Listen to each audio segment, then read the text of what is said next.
So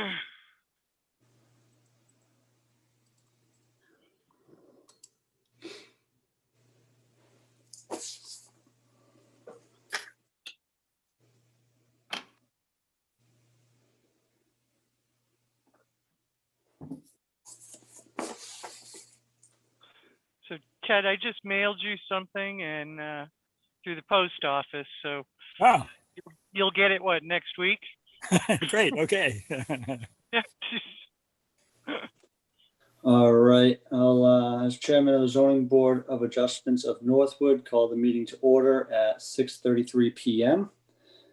We will do a roll call of members present. Ted Wilkinson, Here. Betsy Colburn, Here. Pam Sanderson, Here. and myself, Justin Miller's here. And voting designation, all members present. And I will state as chair of the Northwood Zoning Board of Adjustments, I find that due to the state of emergency declared by the governor as a result of COVID-19 pandemic and in accordance with the governor's order, emergency order number 12 pursuant to executive order 2020-04, this public body is authorized to meet electronically. Given that, we will move right into the minutes of January 25th, 2021. Does anybody have any comments or any corrections? How do they look? Oh, sir, and I move that we approve the minutes of January 25th, 2021 as submitted. All right, we have a motion. Do we have a second? Second? Second by Pam. Any discussion? Betsy? Line 38, Wilkinson, Flo. Yep. Well, the cat was there. Scrivener's error. Yeah, that's the only thing I saw. Seeing double. Everything's blurry tonight. So I saw two things. Line 3, you guys as vice chair of the Northwood Zoning Board. That would be as okay. chair. Oh, yeah. And then also on line number 8, you forgot Pam's first name. What was it again? Pam. Oh. And I'll recognize, I'm going to recognize Brenda DiMaggio at 6:35. Brenda, can you Hi, just, Brenda. for roll call, can you just confirm you're here for people listening? Hi, I'm here. All right, thank you. And we will add her to the voting designation tonight. All right. Now back to the minutes. I didn't see anything further on the minutes. They look pretty good. Nobody has anything. Would you like me to withdraw my clean motion to approve and change it to motion to approve as amended? Sure, we could do that. Do we have Okay. a second on that? Second? Pam seconds that. So we will move to vote. Ted, how do you vote? Aye. Betsy Colburn, how do you vote? Yes. Pam Yes. and Brenda Yes. and myself, yes. Betsy's first vote. Congratulations. All right, put that to the side now. Now, the first case, we have a rehearing of case 20-01, June Kolowski, Big Buck and Biglow Road. We received a continuance for that case. Let me just grab that. We can read that into the record. So we received the request, and it says, Linda, at the request of the applicant, Shannon Builders, we would like to request the application in front of the Northwood Zoning Board referenced above be continued to March 22nd, 2021 meeting. Please respond confirming you received this request and contact us with any questions or comments. How's the board feel about continuing that to March 22nd, 2021, the next meeting? Motion to continue to March 22nd. Second. All right, motion by Pam, second by Ted. Any further discussion? Hearing none, we will vote. Ted, how do you vote? Yes. Betsy, how do you vote? Yes. Pam, Yes. Brenda, Yes. and myself, Justin, yes. All right.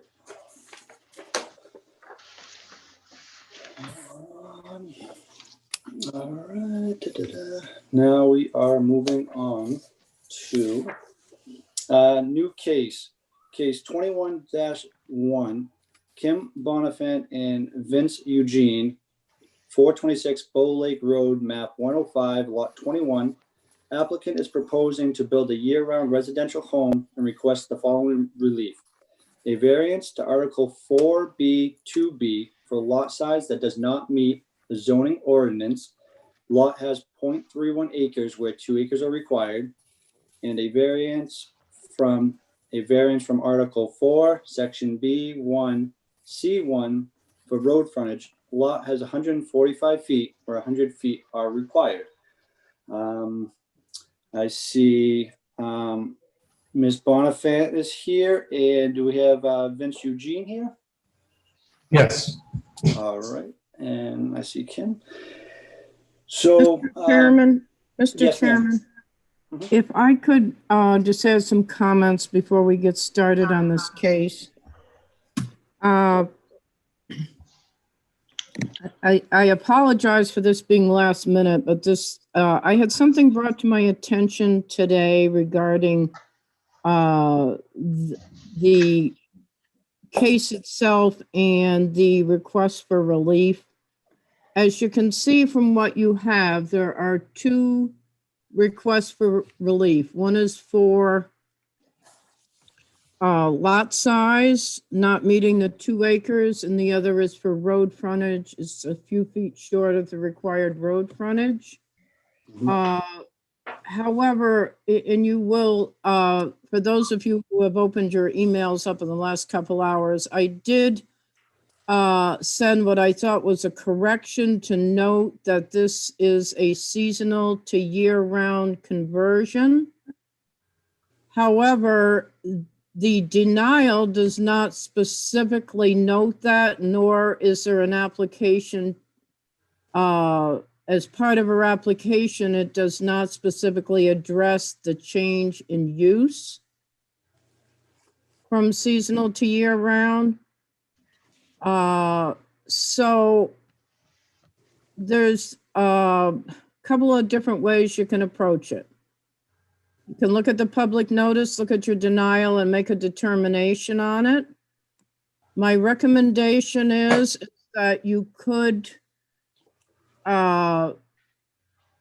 continue the case based on a cloudy denial and notice as to whether or not there should be an additional portion of the relief that needs to be done.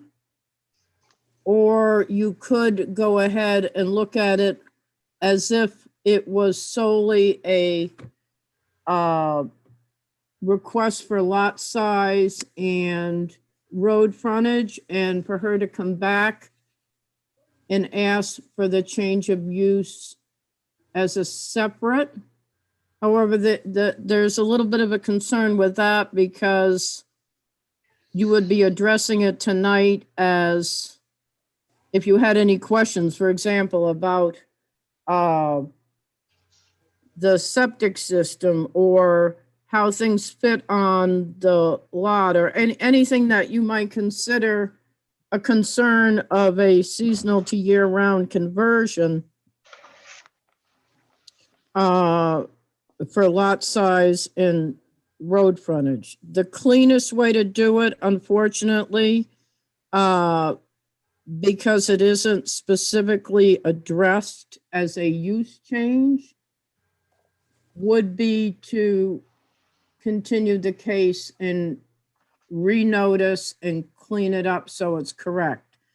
And I will give my sincere apologies to Ms. Bonifant. And I know that there was an application that was presented in January that was incomplete, and she attempted to correct that by reapplying. And I think through that reapplication, that's where some of the confusion may have come in, because it's a different building inspector who looked at the second application, which I believe there was an original denial by a different building inspector. So I know that's a lot to think about, but I don't know if the board wants to talk about how they would like to proceed tonight with that information. All right. Thank you, Linda. So what's the board's pleasure? Pam? Yeah, and my deepest sympathy for Ms. Bonifant. My feeling is that we should do it complete, clean it up, do it complete, do the continuance tonight, and then deal with all of the issues all at once, all of the questions all at once, rather than put her through 2 variance reviews tonight and then another one for next month to add in, and that would prolong it. So my personal feeling is to clean it up and do it right, as this is coming off of the March 2020 vote for that zoning change. So it's important that we do it right and notice the abutters, that type of thing, make sure it's done properly. Thank you. Betsy, do you have any? Let Ted go. All right, Ted, sorry. I agree with everything that Pam said. I do think that we should do it one time clean. I'm sorry for the further delay. I will go on to say that I appreciate the fact that the intent here is to improve an existing situation. There's already a building there. This is different than somebody with an undersized lot asking for permission to build something brand spanking new. This is not that, and this will, I believe, help the existing neighborhood. So I want to do it right so that we'll be able to process the application properly. All right, thank you, Ted. Betsy, do you have any comments or how you feel? I agree with both of them. I think we should have everything together first and do it in one session. All right, thank you. Brenda, any thoughts? Yeah, I agree. Start, good clean start. All right, thank you. And just, are we replacing within the existing footprint? Do we have? No, No, okay. All Yeah, right, thank clean start. no, this is a tear down and a new structure going up, my Okay. understanding. And If I could Jason, just add one other comment, I would ask the board if, to this point in reviewing the application, if there's any additional information they would like to see, if if this continuance vote is approved, if there's any additional information that would be helpful that you could state to the applicant tonight.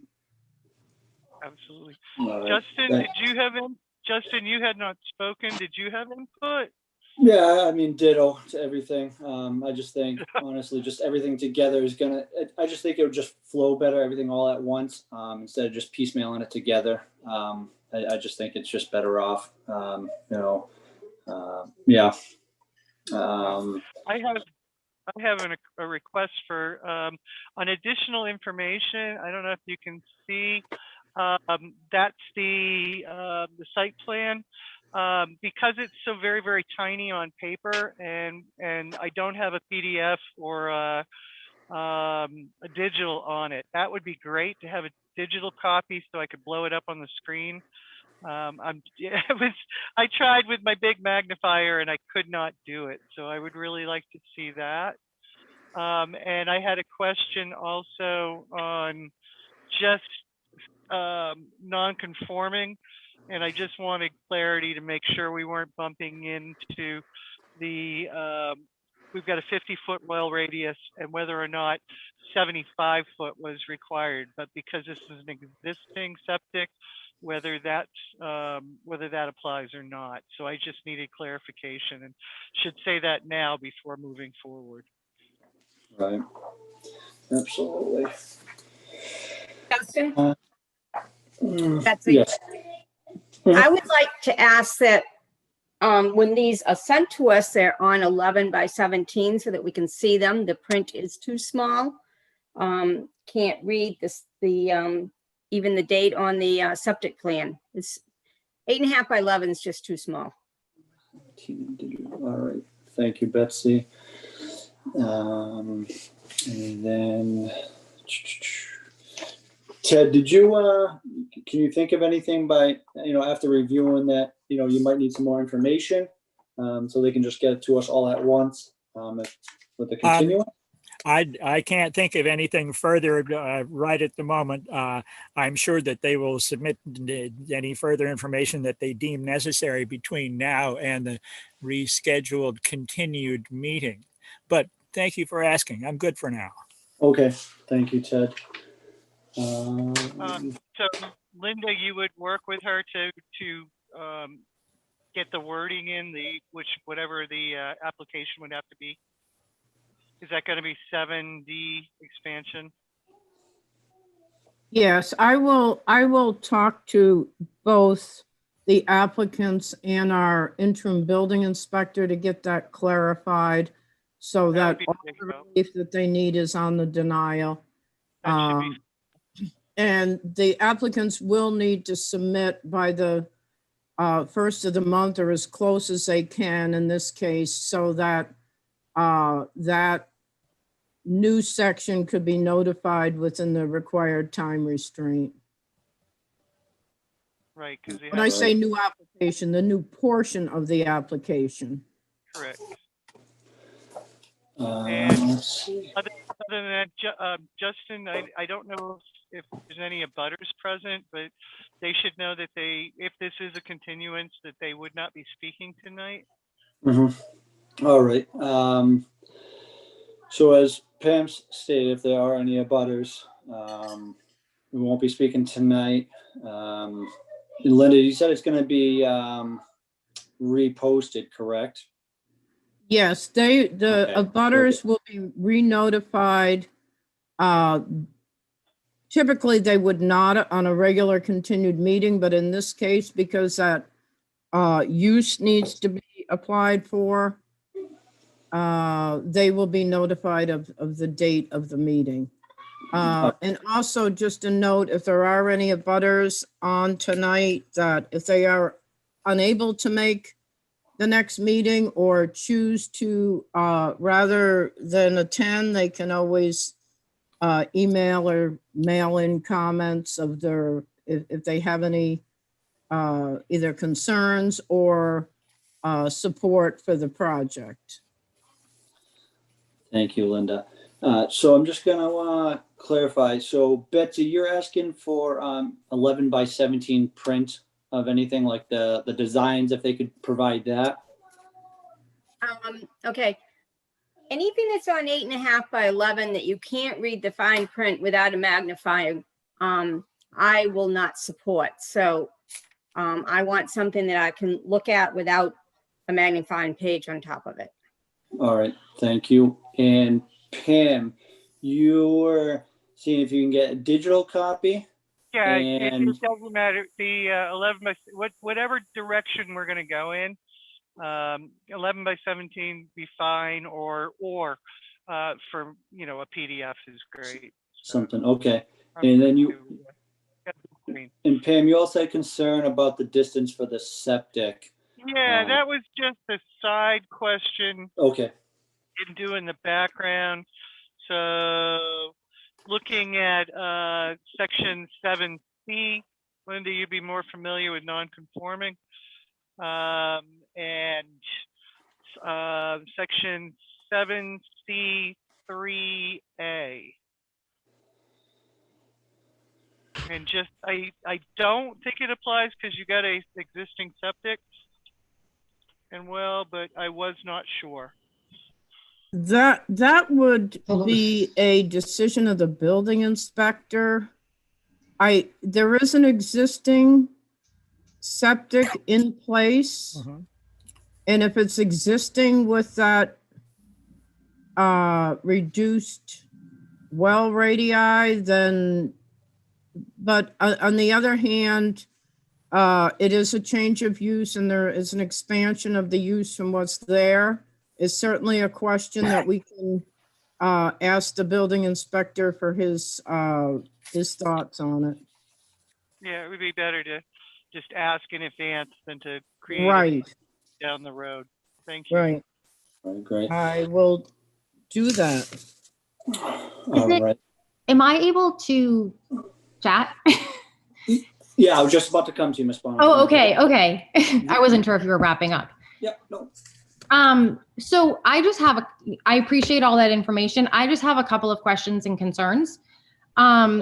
First, what is this? So I was never told about the year-round use conversion.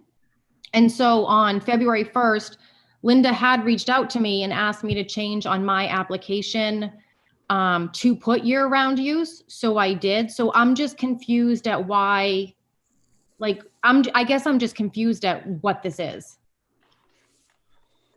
Oh, year-round. Well, the concern is that the public notice and the denial do not specifically address that. Although the public notice does state that you're putting in a a year-round home, but you're converting from seasonal to year-round. And it does not, address your requests that you filled out with the section numbers are not under the seasonal to year-round conversion, which could have led anyone, being an abutter or an interested party, from not understanding that it was a change of use. And a abutter may not be here tonight because they thought, well, it's simply a lot size rather than it's going from seasonal to year round. So on the basis of caution as to not, what could happen is the board could hear it tonight and then an abutter come back and appeal it. There's a 30-day appeal time, and then that's just going to keep bumping it further out. So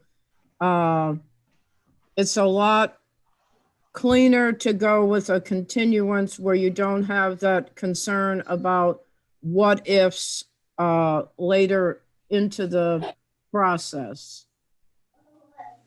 So I guess my next concern is, Linda,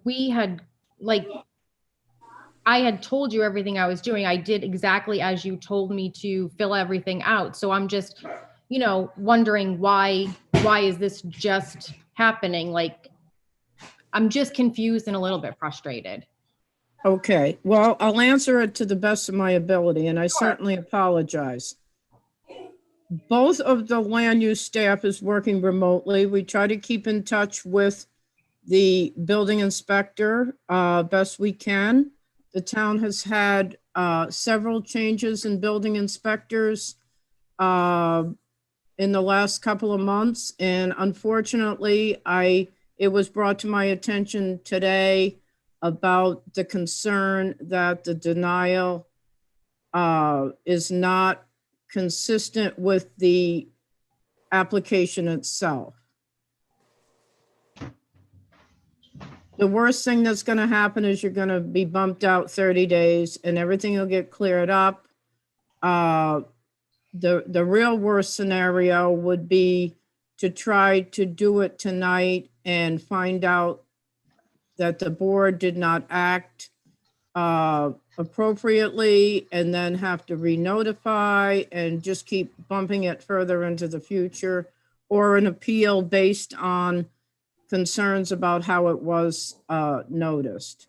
There really is no application for that change in use. And also, please understand, this is the first case that we have had since that zoning amendment changed. So it is new to us as well.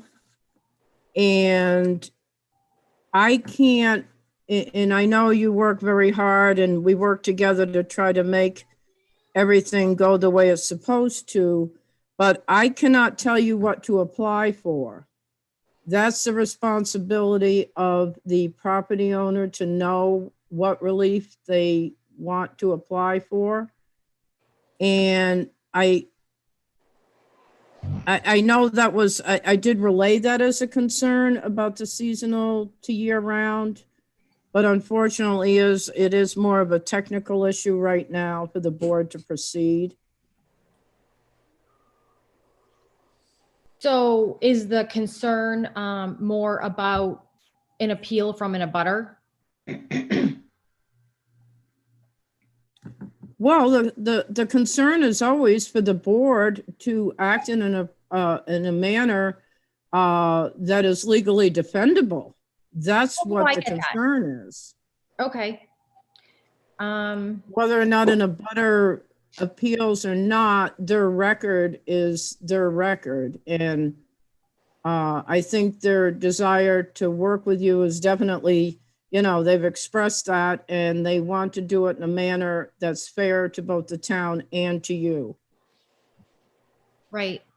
So my other concern is that, I do whatever application or paperwork is necessary for the March meeting. And then an issue comes up with either one of these variances that I've requested, and then I get bumped another month. So I guess, I just feel like I'm getting pushed back. Well, So I understand what you're saying, but on the other hand, the zoning board is under no time restraint to make a decision. The only time restraints they're under is to process applications. So it's possible that they could meet and want to, even that's part of the reason why I asked tonight if anybody knew of any additional information they would want now, so that if there was anything that anyone saw to this point, but they certainly can take additional time to either request additional information or time to deliberate over their decisions. So I think they certainly have expressed a desire to work with you and review your applications, but there is no time frame by which they're held under. no, and that's fine. I guess that would be my only question to the board is, do you see anything else in these two variances that I've submitted outside of what was, like larger prints and stuff like that, that I should include with my new paperwork? I think you're getting into an area where they're not opening the case. So as far as the testimony, that should wait until they actually open the applications to review. Okay. So Linda, Yes. Go That's ahead, it. Betsy. I just have, on her letter of denial, the last one questioning the certified septic plan, is that on file now? Or is that still a question where that's an older one that there needs to be a newer one, or can you answer that? Well, the septic that is in place is one that was installed in 2010. My understanding is that it's their intention, because they haven't submitted another plan, it's their intention to continue to use it. And that's certainly something that this board can consider as far as the conversion from seasonal to year round. Whatever that septic is, that has to be viable for what she's proposing to put on the lot, which is a 2-bedroom, 300 gallons per day limit on that septic system. So she can't ask for a 3-bedroom house where the septic is only a 2-bedroom with a very specific gallon per day limit. So if we're just looking to reuse the I had it inspected and the inspector said he wouldn't change it out. So we were just going to reuse the existing septic because it is a 2-bedroom septic system. If I need to do something prior to, the next meeting or provide different documentation, it would just be, if you know of it, it would be helpful to have so I can do that.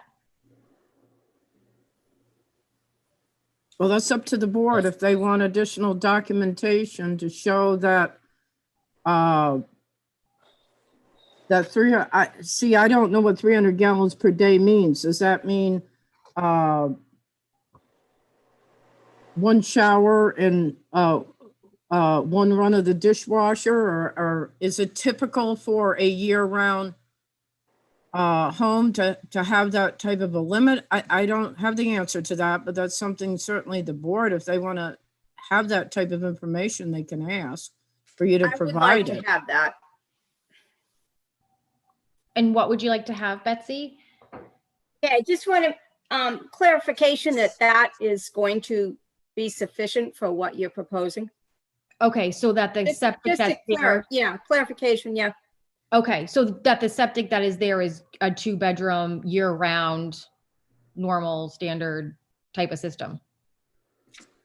Right. What typically you would be providing would be a letter Yep. from a licensed septic designer saying that they have reviewed your septic system and your approval and feel it's satisfactory for the use that you are proposing a 2-bedroom year-round home. That Okay. is adequate to meet it.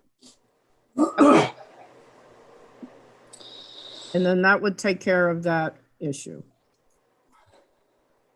Ms. Bonifant, do you think you'd be able to get the documents by the 1st of the month to the town so we can fit you in for March 22nd meeting? Yeah, I just don't know. I guess I have to find out what's really involved in the paperwork that the town wants for that seasonal to year-round use. Sure. Okay. I won't have an issue with the septic paperwork. Now, Linda, if we were to continue this to March 22nd meeting and she didn't have all the paperwork, would we be able to just do a continuance to the next meeting? Or Definitely. It can always Okay. be continued. If it's not, I would recommend that you continue it just 1 month, and then if she's ready to go, it's no problem. Okay.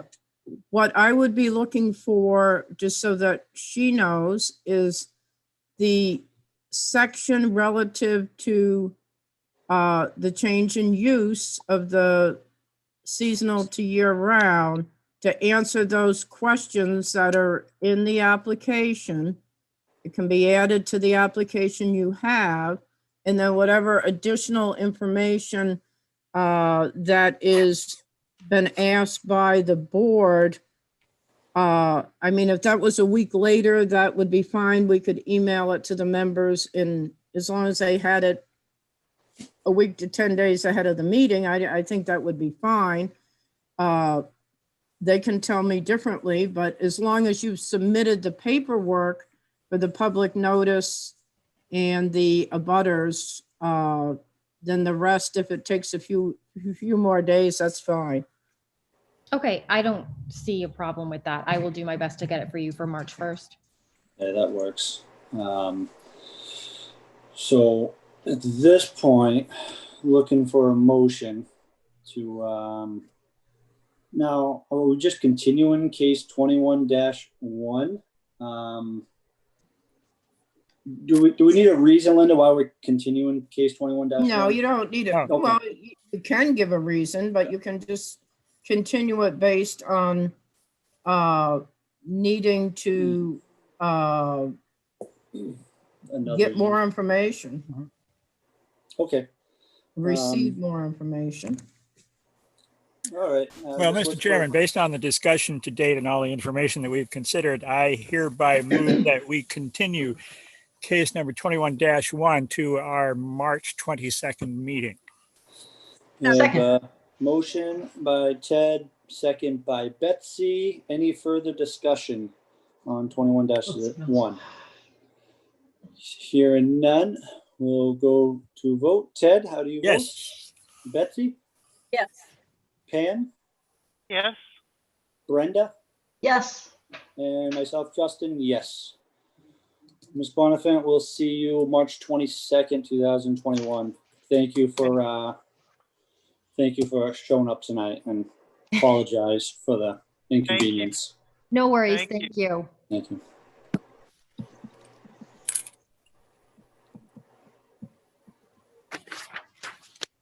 All right, move right on to case 21-2, Camp Yavna, 18 Lucas Pond Road, map 124, lot 15. Applicant is proposing to build 3 new bunkhouses and requests the following relief. A special exception from Article 6, Section E4, construction is within the steep slope overlay district. So we are seeing if anybody from Camp Yavna on tonight. Yes, sir, Gavney. Mr. Chairman. Corey Is it Caldwell from Gavney? TIF Moran. Mr. Caldwell is on. All right. Are you representing Camp Yavni, Mr. Caldwell? Yes, sir. All right. Thank you. Yes. Sorry. I'm not from Northwood, Pam. I'm sorry. I apologize. neither am I. I just learned it too. Okay. Sure. All right. So let's see where we're going to start. We'll open the public hearing. If there's any abutters that would like to make any comments, and just keep in mind that this will be a 2-meeting protocol. So if there's anybody that wants to end up,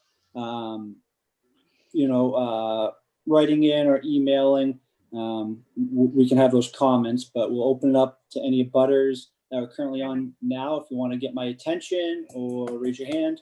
Sorry, Pam? Mr. Chairman, yeah, I just wanted to say that as this is a bigger plan than just us, that the abutters should know that this is strictly the particular bunkhouse on the steep slope. That's all that is our concern tonight. All right. Thank you for that. Don't see any abutters. No one. So we will go right into it. Mr. Caldwell, if you'd like to explain what your plan is to do, or what your plan is. Certainly. Thank you, Mr. Chairman, members of the board. Corey Caldwell from TF Moran on behalf of Camp Yavna. Joining me and available tonight is Bill Zarch, the executive director of the camp, and Justin Masek, also from TF Moran.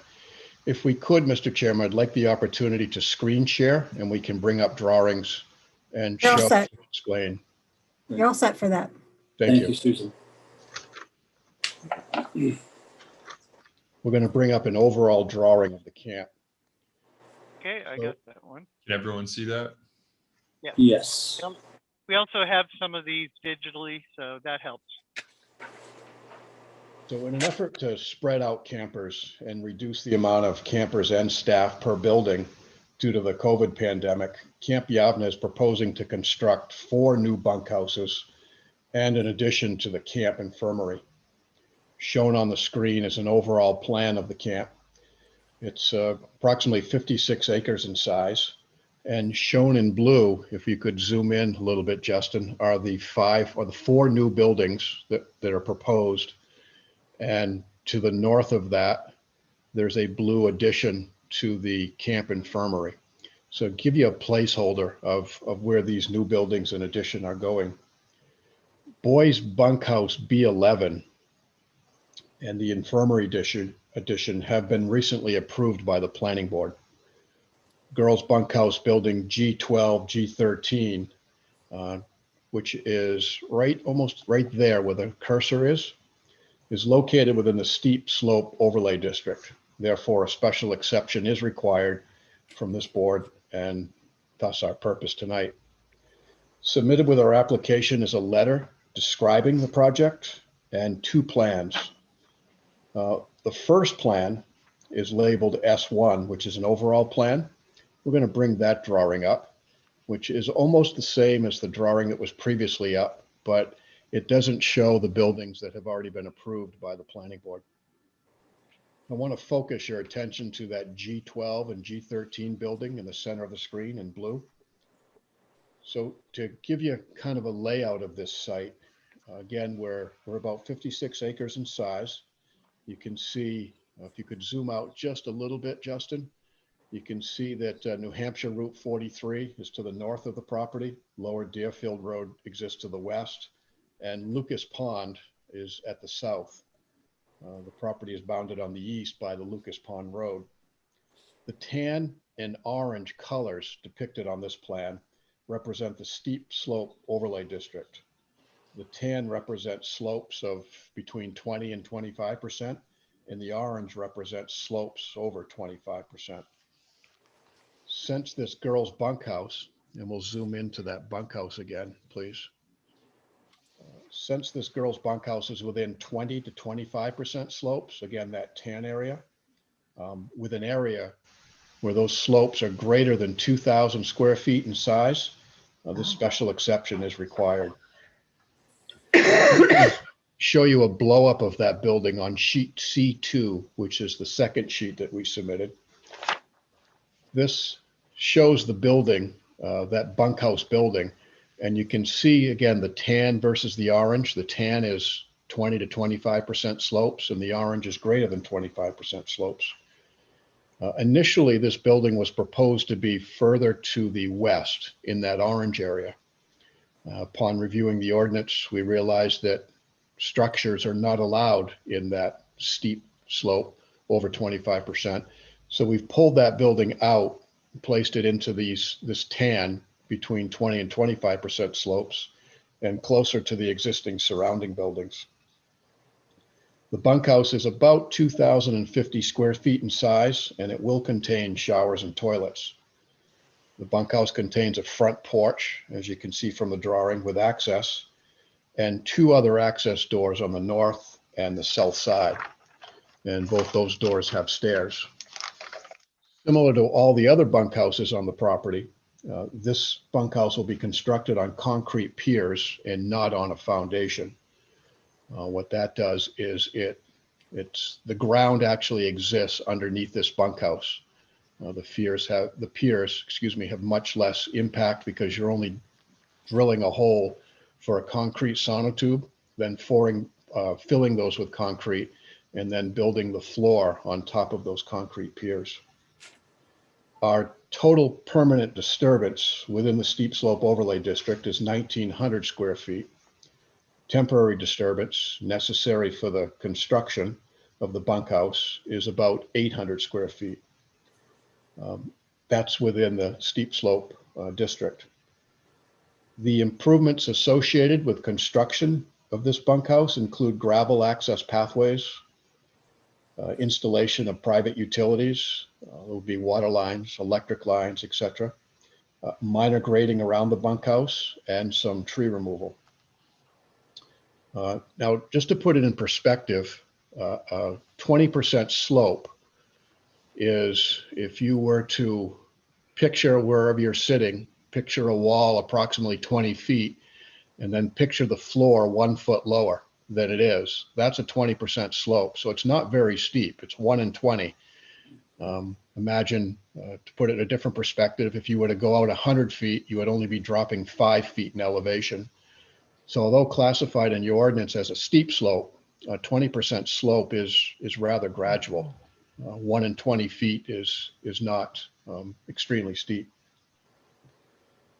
In accordance with Article 6, Section E4 of the zoning ordinance, construction within this steep slope overlay district, again, these are areas of slope in excess of 20% and totaling more than 2,000 square feet of contiguous area, require a special exception.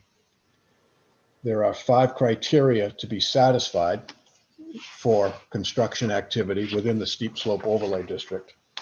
I'll briefly explain how we, in our opinion, have satisfied those 5 criteria. Right out of your ordinance, the first criterion is that the proposed impact to the steep slope protection overlay district is necessary for the reasonable use of a parcel or for the establishment of an allowable principal use on the buildable land area. The property, as many of you are familiar with or you can see from the overall plan, it's currently used as a campground, and it contains numerous existing bunkhouses in close proximity to the girls' bunkhouse within the steep slope protection overlay district.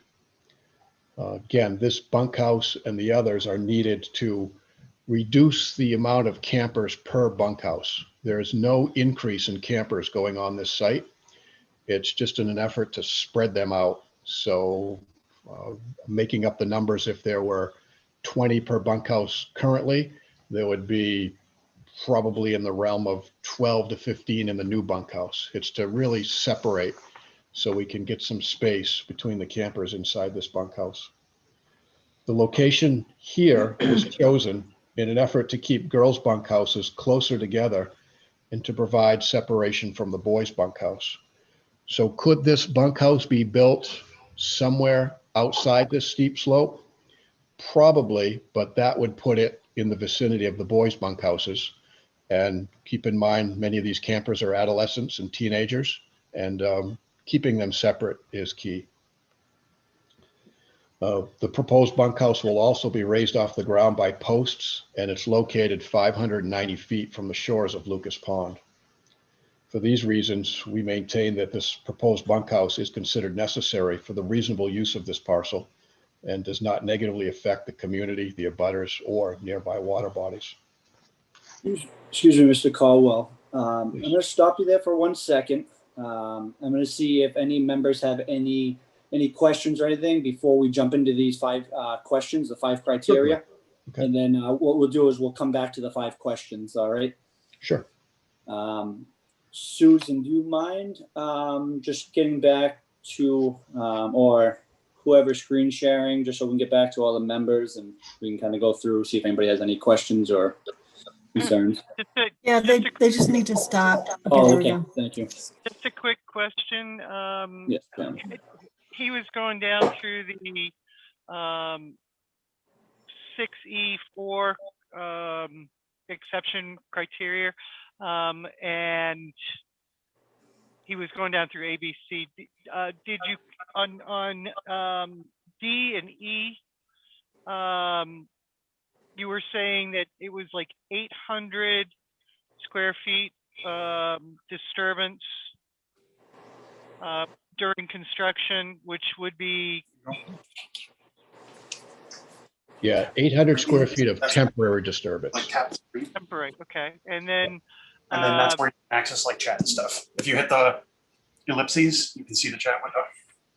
I got somebody else in there. And as far as restored as nearly as possible to pre-development conditions, section E, because those are concrete, what do you call them, pillars? Yes. Yeah, I could just see that if you were going to move or get rid of that structure, that it would be a really easy reclamation into natural state. Yeah, agreed. And I will get in a little bit into those D and E criterion and explain them further. Okay, thank you so much. Sorry, Justin. No, that's fine. That's why I kind of just wanted to stop there for a second. So if anybody had anything off of, just the summary of what the plan was. So that's good. Ted, did you have anything before we get into the 5 criteria? No, yeah, there do happen to be 5 criteria with this particular special exception overlay, but it is a special exception rather than a variance. Mhm. But Yabna has been a really good community citizen forever. They're a marvelous cultural addition to our town. They wouldn't do anything to harm Lucas Pond, and I don't have a lick of trouble with this. I would like to know more about what the Conservation Commission said. Didn't they say that they didn't even know that this project really needed a special exception or something like that? Yeah, we Good. did appear before the Conservation Commission on February 2nd. And what they say, and I'm reading per their memo, is after review of the submitted plans and application material, the Northwood Conservation Commission decided that the project meets the 3 criteria listed in section 6E2 and therefore saw no concerns that should be conveyed to the ZBA. Yeah, and it's 6E4 that they had to Yeah, look at. I think they were looking at the old ordinance when there was only 3 criteria. There you Right. go. 6E2. The new one does have 4. You're right. That's what happened. Thank you. Betsy, do you have anything, any questions or anything before we proceed? No, I'm good. All right, Brenda? No, all set. All right, and I am all set also. So, Mr. Caldwell, you covered A, the proposed impact of the steep slope protection overlay district is necessary for the reasonable use of parcel or for the establishment of an allowable principal use on the buildable land area of a site. So now we will jump to B. The proposed impact of the steep slope protection overlay district shall be the minimum necessary to accommodate the proposed use. Thank you.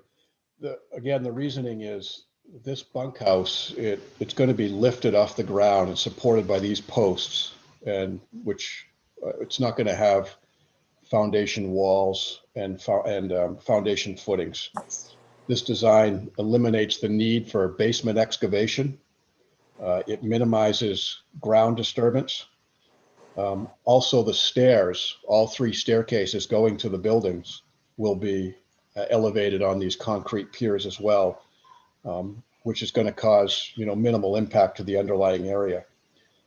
And the bunkhouse is positioned in such a way that it reduces associated grading impacts. So if you can imagine a conventional building going in a steep slope or anywhere, you've got the over excavation, typically 5 or more feet beyond the foundation, then the footing, then the foundation, then the sand and the backfill. None of that takes place here. These will be probably augured holes into the ground with an impact of about 2 square feet per hole, a sonotube placed in the hole, and then the concrete poured in there. So the surrounding ground is not disturbed at all. It's remained in its state. For that reason, we feel that the impact is to the minimum necessary to accommodate this proposed building. Thank you. The proposed impact will not destabilize land in the steep slope protection overlay district. Yep. So again, in this overlay district, we're minimizing through the use of the posts and footings. And during construction, we're using erosion control and bank stabilization measures to reduce the potential for land destabilization. So again, if we go to that that blow up drawing, if we could, Justin. Yep, I'll bring that back up.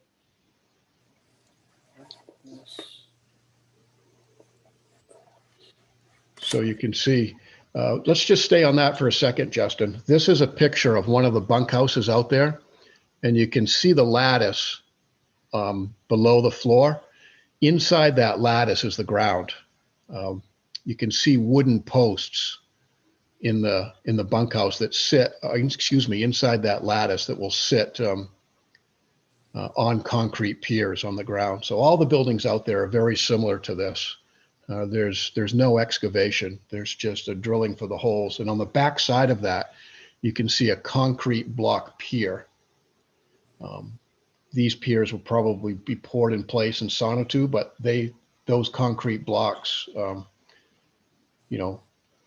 they accomplish the same goal. It gets the support onto a concrete pier or footing rather than excavation in there. If we could go to that overall drawing, because we're on the subject of this impact will not destabilize land in the steep slope protection. I'm sorry, Justin, the second drawing that shows the zoom in. You can see that SS line, which you can follow the hand. That's a silt sock barrier that's being proposed. Now, drilling these holes isn't going to cause much erosion, any erosion, but just in case, we're proposing this silt sock barrier around the construction, outside the construction, because if the construction does happen during a rain event, we want that silt to be stopped and not transported downslope.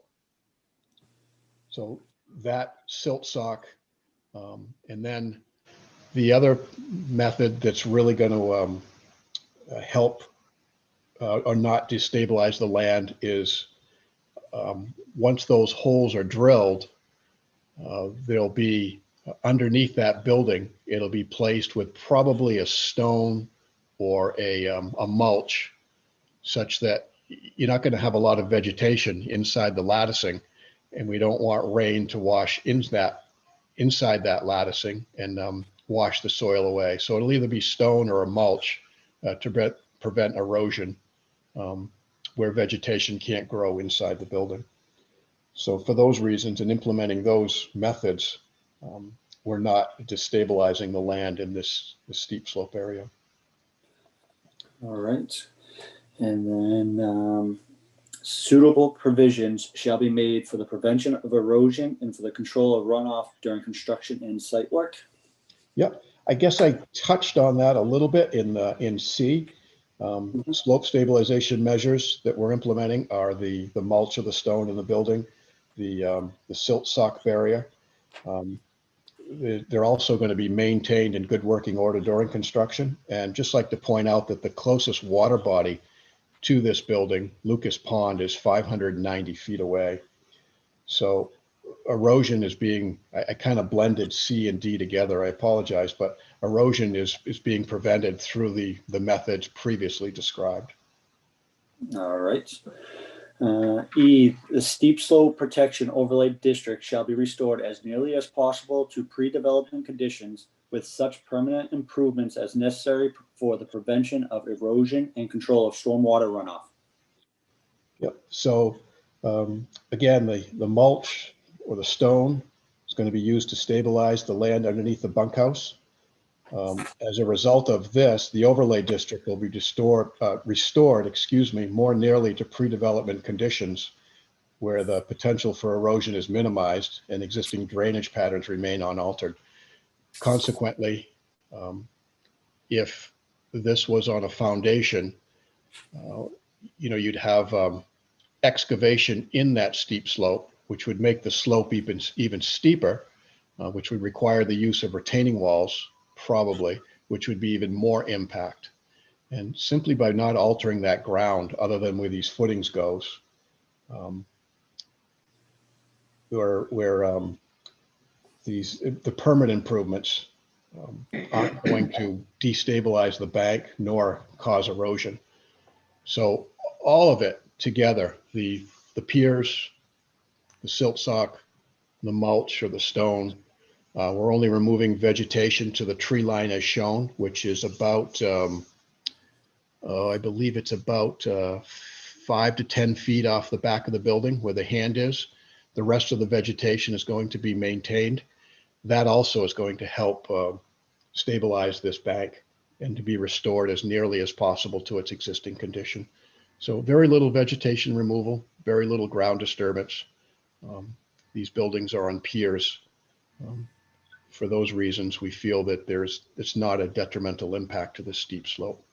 And again, we'd just like to point out that the slope, if you can picture dropping 1 feet and 20, although it's called a steep slope overlay district, 1 in 20 is not in my opinion, a very steep slope. It may be steep, but certainly something that you can walk on and certainly something you can construct on without destabilizing the ground. So for all those reasons, we feel we're taking every effort to minimize land destabilization, and that these pre-development conditions will be restored to as nearly as possible to its existing condition. Thank you, Mr. Caldwell. At this time, see if there's any members have any questions for the applicant. You mind taking off the screen sharing, please? Yep. Thank you, sir. Let's start with Betsy. Do you have any questions? I think you're muted, but I think I read your lips. All right, thank you. Pam, do you have any questions? I don't. I was up there today, and the construction and the method of construction seems, just perfect for this use and for minimum disruption. I also like their erosion plan with the silt sock and all. So I think I'm very comfortable with this. All right, thank you. Ted, do you have any questions? Nope, not a single one. Thank you. All right, Brenda? No, nothing. All right, and I think it's pretty squared away. Everything's detailed out, very minimal impact. I think the piers are great. Like they said, they're not digging into the ground, taking up a big footprint area, just little, sauna tubes going in the ground. I think it's great. So at this point, if there's any abutters that would like to comment on this, and open up for abutters or anybody else here interested in this case, please get my attention. I don't see anybody. Wayne and Janet Fortin are here. Oh, yes, Miss Fortin. Yes, we just were interested as to where the bunks were going to be located. I think we missed a part of it, trying to get into the Zoom meeting. Is it the girls, it's G12, G13 is going to be located inside of the camp, or is it going to be located 590 feet from Lucas Pond? Mr. Caldwell. Mr. Chairman. Sure.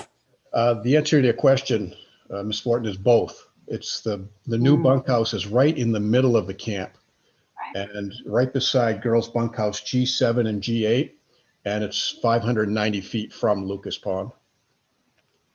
Okay. And it's for COVID relief, correct? That's correct. All right. For now. All right, thank you, Ms. Fortin. Anybody else who'd like to speak?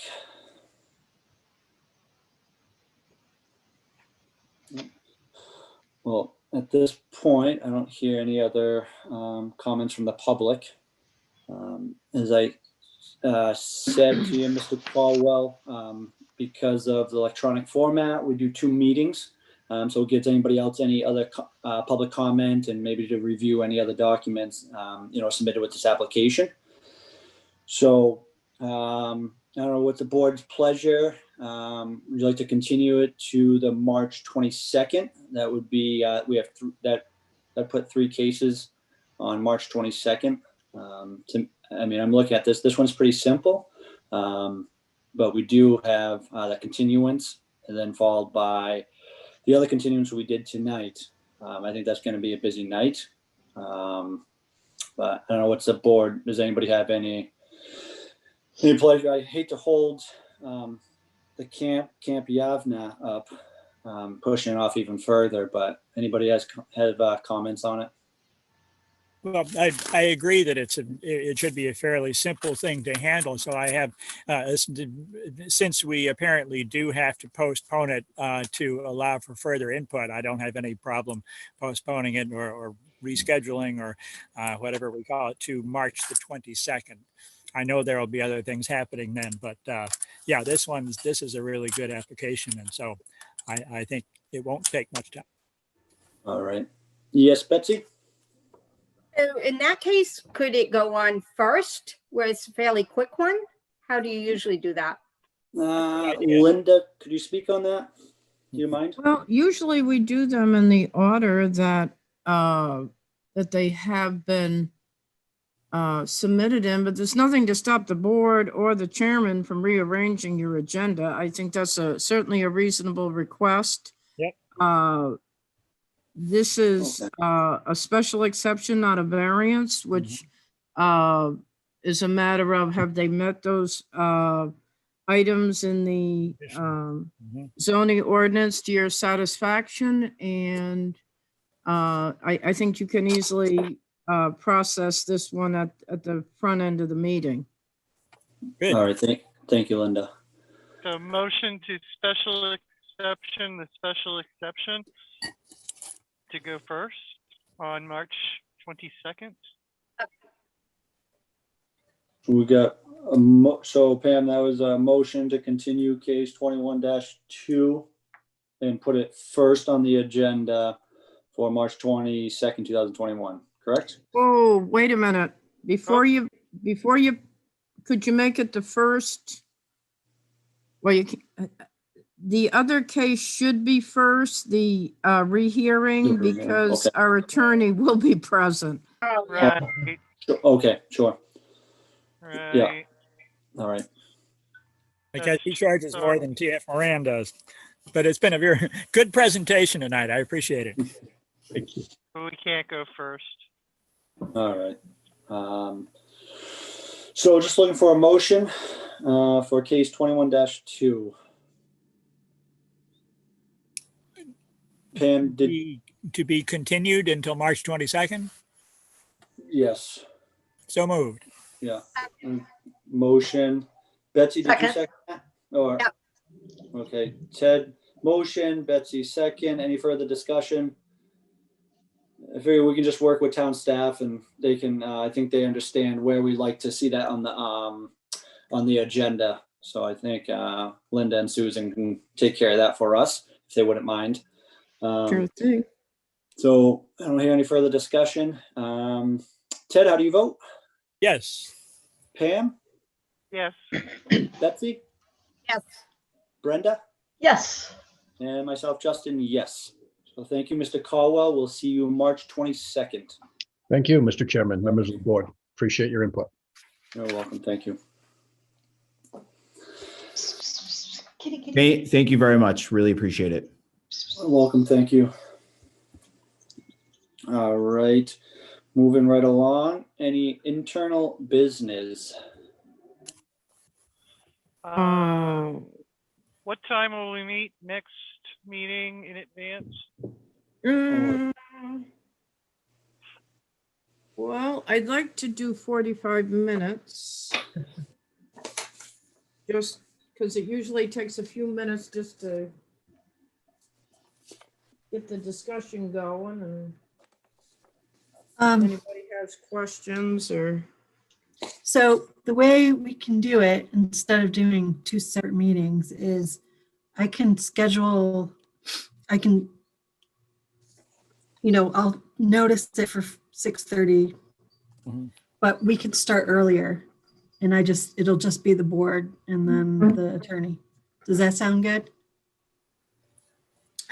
Yeah, that's good, as long as you don't, well, it's not being recorded, that's fine. Right, and it's kind of how like the selectmen do their non-publics. They just move everybody out, shut everything off, and then do their non-publics. Will I be allowed to listen? It's the attorney's appearing for the case that I'm recused from, so. No. No, okay. Sorry, Brenda. No, that's okay. I was just interested in what she would have to say, that's all. Lost your password, that's it. What? You lost your password, you can't get in the secret club, no. So what are you thinking? Like what works for everybody? So you said about 45 minutes, Linda, so maybe like a 5:45? Yeah, that's what I was thinking. At 5:45 would be good. If everybody could try to be there by, say, 5:40, we can get rolling at 5:45. Okay, and that works for everybody on the board, minus Brenda? All right. Yeah. So 5:45 for that meeting, that's great. And Linda, you'll see that Mr. Johnson is notified? I definitely will, and I think he's hearing us as we talk. Okay, cool. Yes, I want to thank Mr. Johnson for helping us out in this case. Big help, very knowledgeable gentleman. So I'm glad he's jumping on. So we have a full board for that meeting. Be good. And a side note, Brenda, Yay. thank you, and I appreciate you staying on the board as an alternate. Yeah. Take care of what you pleasure. have to do. Yeah. Appreciate it. In case you guys didn't know, my husband had a kidney transplant on New Year's Eve. Wow. So the next 3 months are lots of appointments, and it's just a critical time in his recovery. No, absolutely. And actually, if we weren't having these meetings via Zoom, I wouldn't have been able to attend, the past couple months due to his health concerns. So, Sure. little silver lining. Absolutely. Great. Oh, we miss you. Ah, Oh, And now, when Brenda went to alternate, I was thinking about it. Does anybody know if Matt would be interested as an alternate? If we needed somebody or anything like that? Linda, do you know? If who would be? Matt Fowler. My understanding is no, Okay. but he might be willing to help out in like Tom is doing on a case, but I don't know if he or like wants to courtesy. come back as a member. Okay. I just thought that, or like you said, Mr. Johnson, maybe something if we get caught in a bind, see if Matt would be able to assist or help out if possible. Just a Well, thought. there is a statute that does allow for when there's a shortage of members that a former member can step back in on a case like this. And Mr. Johnson was a former member of the board. So, Okay. I could. we could reach out to some others, to be Mhm. sure, because it is difficult when we get down to so few members, but. Yeah. Okay. That's good. Good Any other point. correspondence or anything else from town staff? Not that I'm aware of, Susan. You muted, Susan. Sorry. You'd think I know by now. I would have scanned it and sent it to you if I saw anything, but. All right. Thank you. Anything else Nothing. from? All right. Thank you. Anybody else? Any members? Motion to adjourn. Motion from Ted. Second. Second. By Pam. Betsy. Yes. Pam. Yeah. Brenda. yes. Ted. Yes. Justin. Yes. Thank you, everybody. See you next month. Bye. Thank you. Yay. Hey, Pam. She's gone. Oh, she's gone.